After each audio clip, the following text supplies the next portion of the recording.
Good morning, everyone. I hope you're having a great day today and that you are able to get on here and stay healthy and keep yourselves, like busy. But we're going to continue on with chapter 4, which we should continue on throughout the rest of the week. But and then we'll have our quiz on it as soon as, next week, I'm anticipating. Anyway, so just a little bit about today, we're going to be talking about global cultures, which are very big on how we interact with the world. Like it's kind of a thing where our cultures are informed by our locations, but they're also inform so many other things about how we live and interact with each other. But just some, early notes here, or some, building notes here. People are often looking for ways to, become better situated in an area. And some of the world's earliest civilizations built irrigation projects. Their idea was to move water to other places. And so irrigation projects and then settled agricultural communities and thriving urban centers are common amongst the world's earliest civilizations. And those have stayed pretty common throughout history. Now, among the earliest was Sumer, which is in Southwest Asia between the Tigris and Euphrates rivers. This is in the Middle East.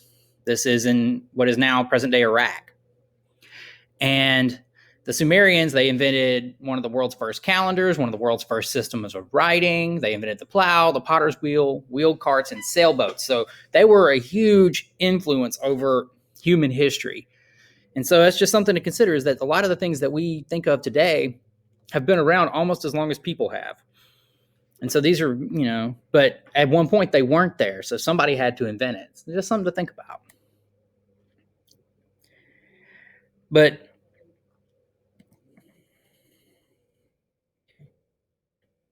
now, in addition to popular trends, geographers study culture, or the way of life of a group of people who share similar beliefs and customs. Now, a particular culture can be understood by looking at various elements: what languages the people speak, what religions they follow, and what smaller groups form as part of their society. The study of a culture also includes examining people's daily lives. Still, other factors are the history that people have shared and the art forms that they have created. And finally, culture also includes how people govern their society and how they make a living. Now, the first thing we're going to talk about here is language, which is a key element in a culture's development. Through language, people communicate information and experiences and pass on cultural values and traditions. Sharing a language is one of the strongest unifying forces for a culture. Even within a culture, though, there are language differences. Some people may speak a dialect or a local form of a language that differs from the main language. Think like how you have in the United States, someone in New York is going to speak differently than someone in Louisiana. Heck, even in just parts of Louisiana, we're going to speak differently in northern Louisiana than they do in southern Louisiana. It's just interesting. Now, linguists, or scientists who study language organize the world's languages into language families, large groups of languages having similar roots. Seemingly diverse languages may belong to the same language family. For example, English, Spanish, Russian, and Hindi are all members of the Indo-European language family. And as you can see from this map, it kind of gives you an idea of where some of these offshoots come from. And really, it seems like they all kind of come from the same place, which is the Proto-Indo-European. But then they have these huge branches that kind of, tackle from there. Now, here's what you need to remember, is that this is just a very, very, very small sample of languages that I have listed here. And there's a lot more, just, saying like in Africa alone, there's several hundred languages in Africa by itself. So language, while it's a big deal, is also something that's very broad and very, expansive at the same time. Now, another important part of culture is religion. Religious beliefs vary significantly around the world, and struggles over religious differences are a source of conflict in many countries. In many cultures, however, religion enables people to find a sense of identity. It also influences aspects of daily life, from the practice of moral values to the celebration of holidays and festivals. Throughout history, religious symbols and stories have shaped cultural expressions such as painting, sculpture, architecture, music, and dance. Some of the major world religions are Hinduism, Buddhism, Judaism, Christianity, and Islam. Now, looking at this map here, this actually shows you where most of these religions are located. Now, here's the thing. It also gives you like a breakdown of the different like sects of a religion or the different groups. So like if you look at, say, like Christianity, there's Roman Catholic, Protestant, Mormon, Eastern churches, and the mixed groups. And what like mixed groups being like people who have combined different like religions together, including Christianity, but Christianity being the dominant piece. And what you'll find is that each of these regions has a, like religion that is much more common and practiced. So like if you notice throughout most of South America, other than a few like Protestant groups, most of it's Catholic, very heavily Catholic. Same thing with most of Europe, except for a few countries like where Protestantism really took hold. And if you notice, like there are also lots of areas where in green, which is predominantly Sunni Muslim, which is one of the offshoots of Islam. Then you have Shia Muslims who are much more contained. And so this gives you an idea of where different religions are located, and religion is a huge factor in culture. Every culture includes a social system in which the members of a society fall into various smaller groups. A social system develops to help the members of a culture work together to meet basic needs. In all cultures, the family is the most important group, although family structures vary somewhat from culture to culture. Most cultures are also made up of social classes or groups of people ranked according to ancestry, wealth, education, or other criteria. Moreover, cultures may include people who belong to different ethnic groups. And an ethnic group is made up of people who share a common language, history, place of origin, or a combination of these elements. And a society's government reflects the uniqueness of its culture. Despite differences, governments of the world share certain features. Each government, for example, maintains order within the country, provides protection from outside dangers, and supplies other services to its people. Governments are organized according to levels of power, usually national, regional, or local, and by the type of authority, which is, it can be a single ruler, a small group of leaders, or a body or citizens or representatives. And each of these, have their pluses and minuses. So it's really just, sometimes the most efficient government is one with a single ruler, and sometimes, but it also can have the least amount of freedoms for its people. So, it just depends on what you're looking for. And this, again, give you some ideas of some of the different ethnic groups, like the predominant groups. So, like, let's say in Europe, most of it is European or Caucasian, Caucasoid. You have, in like Asia, in this area, like around China, Japan, you have is the East Asian ethnic group, which is, most of the people that when we think of Asian, it's, again, people who are Chinese, Vietnamese, Korean, Japanese, Thai, etc.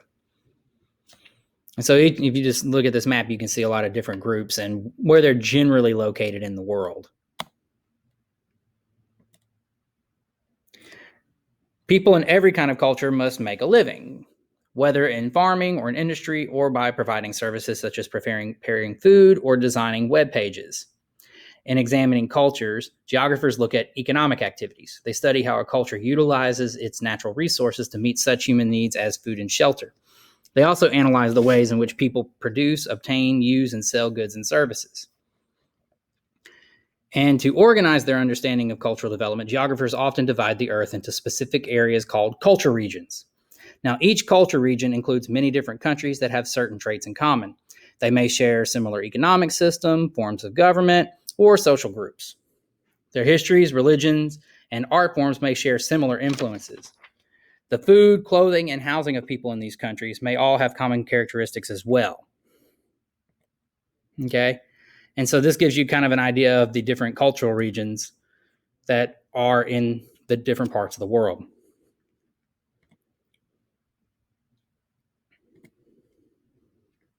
Now, no culture remains the same over the course of time. Internal factors like new ideas, lifestyles, or inventions can create change within cultures. And change can also come to a culture through spatial interaction, such as trade, the movement of people, and war. The process of spreading new knowledge and skills from one culture to another is called cultural diffusion. And there are actually several examples of this. This starts even back, 10,000 years ago when cultural diffusion helped spur the agricultural revolution. Now, the earliest humans were nomads, or groups of herders who had no fixed home and who moved from place to place in search of food, water, and grazing land. As the Earth's climate warmed about 10,000 years ago, many of these nomads settled in river valleys and on fertile plains. They became farmers who lived in permanent villages and grew crops on the same land every year. This shift from gathering food to producing food is known as the agricultural revolution. And by about 3500 BC, some of the early farming villages had evolved into civilizations, or highly organized city-based societies with an advanced knowledge of farming, trade, government, art, and science. Now, the world's first civilizations arose in what are known as culture hearths, or early centers of civilization whose ideas and practices spread to surrounding areas. As you can see, like some of the most influential culture hearths developed in areas that make up the modern countries of Iraq, Egypt, Pakistan, China, and Mexico.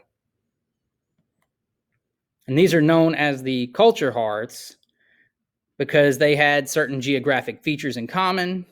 They all emerged from farming settlements in areas with a mild climate and fertile land and were located near a major river or source of water. And the peoples of these culture hearths made use of the favorable environments. They dug canals and ditches in order to use the rivers to irrigate land, and they all enabled people to grow surplus crops. And because of this, their ideas and practices spread to surrounding areas, and essentially culture and civilization developed from these areas. Now, as you can see on this map here, these are where your culture hearths are located. And again, major rivers. So like here in Egypt, you have the Nile. You have, this area here where you had the ancient Native American civilizations.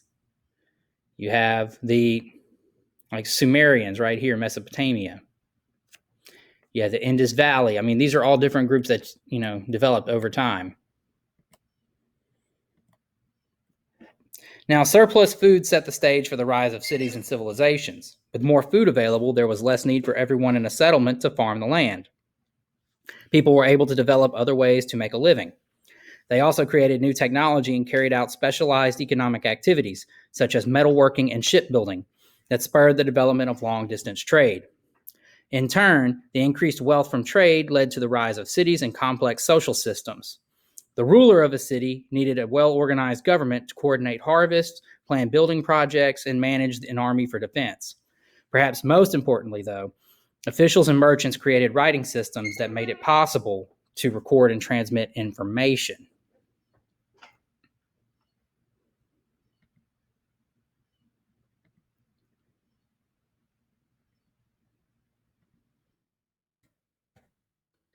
Cultural contact among different civilizations promoted cultural change as ideas and practices spread through trade and travel.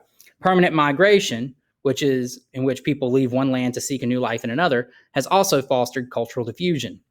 People migrate to avoid harsh governments, wars, persecution, famines, and in some cases, such as that of the enslaved Africans brought to the Americas, mass migrations have been forced. Conversely, positive factors like a favorable climate, better economic opportunities, and religious or political freedoms may draw people from one place to another. Migrants carry their cultures with them, and their ideas and practices often blend with those of the people already living in a migrant's adopted country.